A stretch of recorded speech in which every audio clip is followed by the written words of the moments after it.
मसूरी के युवक माधव भारद्वाज ने सिविल परीक्षा में 536 रैंक लाकर सफलता हासिल की और मसूरी का नाम रोशन किया। उनकी इस उपलब्धि में परिवार में खुशी की लहर छा गई। मसूरी के युवक माधव भारद्वाज ने अपनी सफलता के बारे में बताया कि उन्होंने 2020 से तैयारी शुरू कर दी थी और गत वर्ष 3 नंबर से रह गया था, जिस पर दूसरी बार परीक्षा दी और निकल गया, जिससे बहुत खुश हूं। उन्होंने कहा कि मेरे पिता लाल बहादुर शास्त्री प्रशासनिक एकेडमी में कार्य करते थे और बचपन से लक्ष्य बनाया था कि सिविल सेवा में जाना है, जिसके लिए कड़ी मेहनत की। यह परीक्षा कड़ी है लेकिन पूरी तैयारी की। इसके लिए पहले करियर सेट किया और पहले इंजीनियरिंग की, फिर एमबीए किया और जॉब शुरू की और इसके साथ ही सिविल सेवा की तैयारी भी शुरू कर दी। वहीं माधव भारद्वाज के पिता रामकुमार भारद्वाज ने बताया कि उन्होंने ही माधव को गाइड किया था, क्योंकि मैं लबासना में रिसर्च एसोसिएट के पद पर नौकरी करता था। बाद में सलाहकार के पद पर रहे तो देखता था कि देश के विभिन्न राज्यों के बच्चे यहाँ आ रहे हैं, तब लगा कि मसूरी से भी यहाँ आना चाहिए।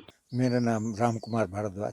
अंकल, आज बेटे बेहद खुशी हो रही है मुझे अत्यंत, क्योंकि मैंने जैसे उसको गाइड किया था वो उस पर बिल्कुल खरा उतरा और मसूरी वालों के लिए, पूरे गेहूँ के लिए मुझे एक ये इतनी खुशी हो रही है ये बताते हुए, क्योंकि मैंने उसको इस चीज़ के लिए गाइड किया था, क्योंकि मैं खुद वहाँ काम करता था। तो मैंने सोचा कि हमारे घर से भी कोई ना कोई यहाँ से हमारे एकेडमी में आना चाहिए। लोग दूर दूर से इस एकेडमी में आते हैं और इसमें अपनी ट्रेनिंग करके चले जाते हैं। तो हमारे मसूरी से भी कोई ना कोई जाना चाहिए, जिससे वो मसूरी और इस एरिया की भी सेवा कर सके। एकेडमी में मैं रिसर्च एसोसिएट ज्वाइन किया था वहाँ से। हाँ, और कुछ आखिर में कुछ महीने कंसल्टेंट भी रहा। बेटे को आप देखिए, भविष्य बनाने के लिए कोई कठिनाई सामने नहीं लगती। जब हमें अपना बेटे का भविष्य बनाना हो तो हर एक चीज़ माता पिता को सेक्रीफाइस करनी पड़ती है। मेरा नाम माधव भारद्वाज है। आज आप आए, आपका बहुत बहुत धन्यवाद।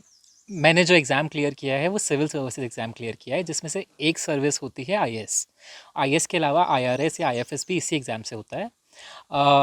तो मैंने 2020 में अपनी तैयारी करनी शुरू करी थी। तो लास्ट ईयर मेरा पहला अटैम्प्ट था जिसमें मैं 3 मार्क्स से नहीं सेलेक्ट हो पाया था। तो ये मेरा सेकेंड अटैम्प्ट था और जिसमें मैं 536 रैंक प्राप्त किया हूँ। तो उसके लिए मैं इस वक्त बहुत खुश और अपने पेरेंट्स का आभारी हूँ। सिविल सर्विस में आप चुनौती इन टर्म्स ऑफ तैयारी या जो है सामाजिक चुनौती? तैयारी से लेके भविष्य। अच्छा, तो सिविल सर्विसेज, मैं मसूरी से हूँ। मेरे पापा अकेडमी में काम करते थे, Lal Bahadur Shastri national academy of administration. तो बचपन से ही मुझे था कि मुझे सिविल सर्विसेज करनी है। तो इसकी लेकिन तैयारी थोड़ी ज़्यादा डिमांडिंग और टफ़ होती है, जिसकी वजह से मैंने पहले अपना करियर सेट किया, मतलब इंजीनियरिंग करी, एमबीए किया और अभी मैं जॉब कर रहा था। तो मैंने जॉब के साथ साथ तैयारी करनी शुरू करी और उसके बाद 3 साल की कड़ी मेहनत के बाद ये परिणाम आज आया है। और ये इसमें चुनौती सबसे बड़ी ये होती है कि इसमें आपको बहुत डेडिकेटेड और बहुत ज़्यादा पर्सिवियर करना पड़ता है और आपको पेशेंस रखना होता है और आपको लगे रहना होता है जब तक आपका मंजिल हासिल नहीं होती। मैं इस वक्त एक स्टार्टअप में प्रोडक्ट मैनेजर का रोल कर रहा हूँ। वो मैंने अभी इंटरव्यू के बाद ही ज्वाइन करी है, उससे पहले मैं माइक्रोसॉफ्ट में था।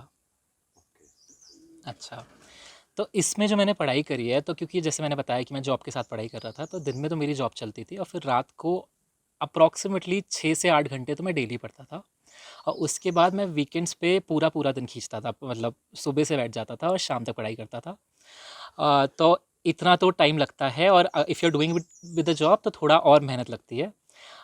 युवा को मैं बस यही संदेश देना चाहूँगा कि आप ये एग्ज़ाम करना चाहते हैं और अगर आप करना चाहते हैं तो आप एक दृढ़ निश्चय बनाइए और आप क्यों करना चाहते हैं वो क्लियर होना चाहिए।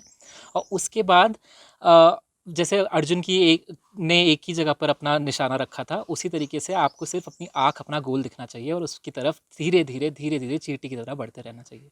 मसूरी की स्कूलिंग की मैंने 10वीं और 12वीं जो है वाइनबर्ग आइलैंड स्कूल मसूरी से की है। वहीं से मेरा बेस ऑफ फाउंडेशन बना है और मैं, मतलब जो मैं अपने आप को, अपनी पर्सनैलिटी या मैं इंटरव्यू में कैसे खुद को कंडक्ट करता हूँ, वो सब फाउंडेशन मेरा आइलैंड स्कूल ने ही डाला है और मैं उसका बहुत आभारी हूँ।